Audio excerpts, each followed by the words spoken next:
Welcome to the deep dive. Today, we're cutting through a lot of the noise to get to the core principles of what really makes for lasting success and leadership. We're doing a deep dive into an idea that feels so simple on the surface, but honestly, it's transformative when you really get it. We're talking about the power of starting with your purpose. And our source material for this is, of course, Simon Sinek's incredibly influential work, Start With Why. Right. And our mission today is really to give you your shortcut. If you're feeling a bit overwhelmed with business advice, or you're just looking for a clear path to, sustainable success, this is it. We're getting straight to the mechanics of it. Exactly. Sinek's main point, his whole thesis, is that great leaders and game-changing organizations, they don't just know their purpose, they start with it. Everything flows from their WHY. And what's so powerful about this framework is how it just provides this immediate aha moment. It offers so much clarity. It's that core idea, right? People don't buy what you do. They buy why you do it.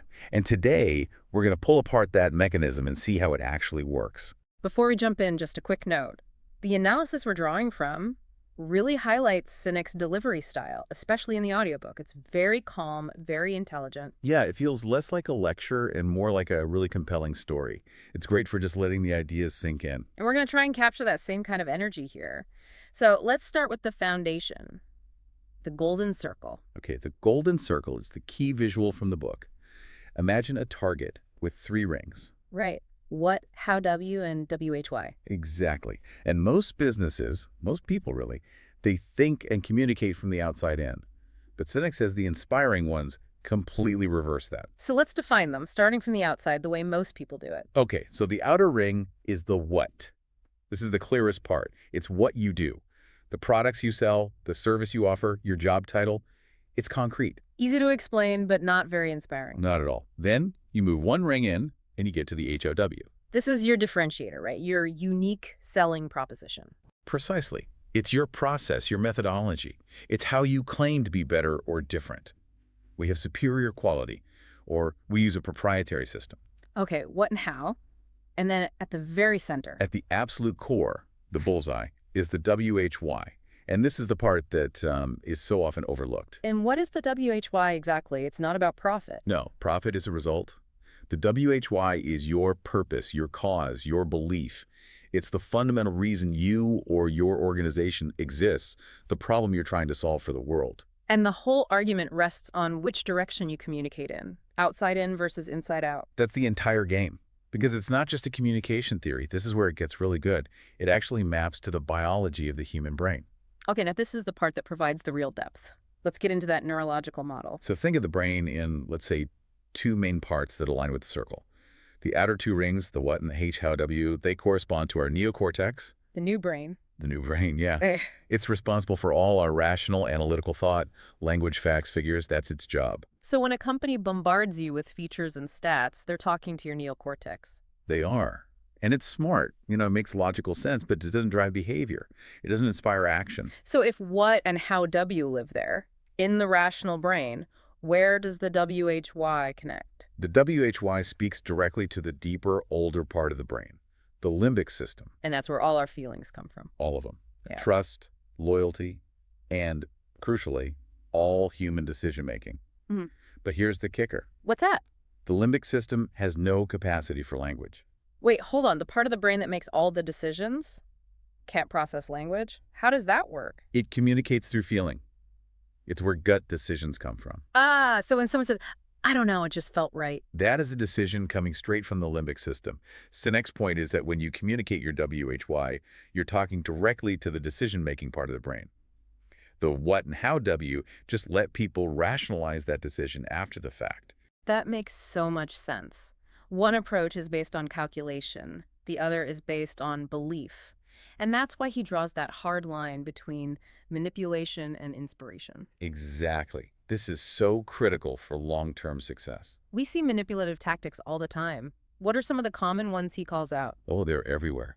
Dropping prices, promotions, using fear like a limited time offer. Right, or aspiration. Buy this and you'll be like this successful person. Peer pressure, too. Everyone else is doing it. And look, these things work. They can absolutely drive a sale. But it's transactional. There's no loyalty there. If your competitor drops their price tomorrow... So your customer is gone. Yeah. Because the relationship was built on the what? on the price, Mm. not on any kind of shared belief, So manipulation just creates this race to the bottom. constantly. Hmm. Whereas inspiration builds something that lasts. And the examples he uses to prove this are just, they're perfect. Let's talk about Apple. I mean, they're the classic case study for this. They are. Apple doesn't lead with, we sell computers. They lead with their belief. Their WHY is about challenging the status quo, thinking differently. Empowering the individual against the big, faceless corporation. Right. And their products, which are beautiful and easy to use, they're just the tangible proof of that belief. The products are the what that brings the WHY to life. And that's what creates that famous, almost fanatical loyalty. People don't just buy the products, they buy into the identity. Absolutely. It's not just a commercial thing either. No, look at Martin Luther King Jr. A perfect example.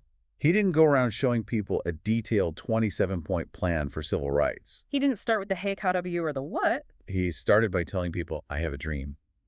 He shared his WHY, his fundamental belief in a more equal world. Yeah. And millions of people who shared that belief showed up to help make it a reality. And the story of the Wright Brothers, too. It wasn't about having the most resources. Not at all. They were up against Samuel Pierpont Langley, who had government funding, a team from Harvard, press coverage. He had everything. All the what's and how W. He had it all. But Orville and Wilbur Wright had a burning WHY. They had a cause, a belief that flight was possible and that it would change the world. That belief is what fueled them through every single failure. They weren't just chasing a result. They were driven by a purpose. And this all ties into another big idea, the law of diffusion of innovations. Okay, so this is about how ideas spread through a population, right? Exactly. You've got that classic bell curve. A few innovators on the far left, then early adopters, then the big hump in the middle, the early and late majority, and finally the laggards. And that tipping point for an idea to really go mainstream is somewhere around 15%. 15 to 18% market penetration, yeah. But here's the thing. You can't reach the mass market, that big middle part of the curve, directly. They're practical. They won't try something until someone else has tried it first. So you have to win over the left side of the curve first, the innovators and early adopters. And how do they make decisions? Not based on features. They make decisions based on their gut, based on belief. They buy the WHY. They buy the WHY. If you start with your purpose, you attract those people who believe what you believe. And they're the ones who will then tell the rest of the world about you. And that's how you cross the tipping point. So trying to sell a new idea to the majority with a list of features it's a losing game. You have to inspire the minority first. That's how you get sustainable scale. And when everything you do, all your communication, all your actions, consistently reflect that WHY. That's where you get the really profound outcomes. You build a strong culture. You create real, lasting loyalty. And you avoid collapse. Sinek gives these powerful warnings about huge companies that were once untouchable, but then they forgot why they started. They got lost in the what? Chasing market share, quarterly profit? They lost their way. And when the market shifts, and it always does, they have no deep-seated trust to fall back on. They become a commodity. You know, for anyone listening, one of the most practical takeaways here is how this it simplifies decision-making. It's an instant filter. Yeah. A powerful internal compass. When you're facing a tough choice or you're just overwhelmed with options. You change the question you're asking yourself. Totally. You stop asking, what should I do? Which is an external, rational question that just leads to analysis paralysis. And you start asking. Does this align with my purpose? Does this choice serve my WHY? And suddenly things become so much clearer. You gain confidence. If a big opportunity comes along, but it doesn't fit your WHY, the answer is just no. A clear, confident no. Yeah. It's liberating. Okay, so we've covered the model, the biology behind it, the benefits. But now for the big question, how do you actually find your WHY? Right. And Sinek is very clear on this. It's not an invention. You don't just sit in a conference room and brainstorm a cool-sounding mission statement. It's a process of discovery. It's a discovery. It's like an archaeological dig. Your WHY is already in you, formed by your life experiences. You just have to uncover it and learn how to articulate it. So where do you start digging? What areas should you explore? Well, the analysis points to a few key areas. First, look back at your childhood memories. Before the world told you who you should be, what were the things that gave you genuine, effortless joy? What came naturally to you? Exactly. What were your innate strengths? That's a huge clue. Second, you have to look at your personal defining moments. The highs and the lows. Both.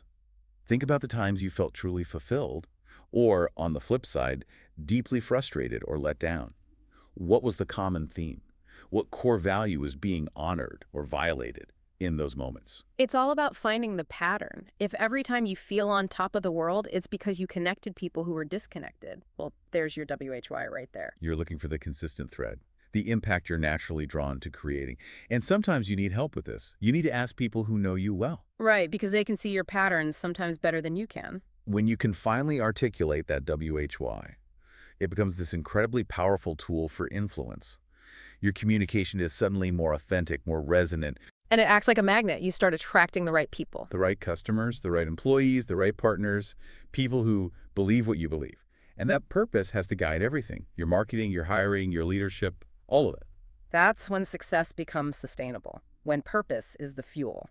We've seen how it all connects. Starting with WHY taps into the brain's decision-making center, it helps you inspire instead of manipulate, and it gives you that consistency that builds trust over time.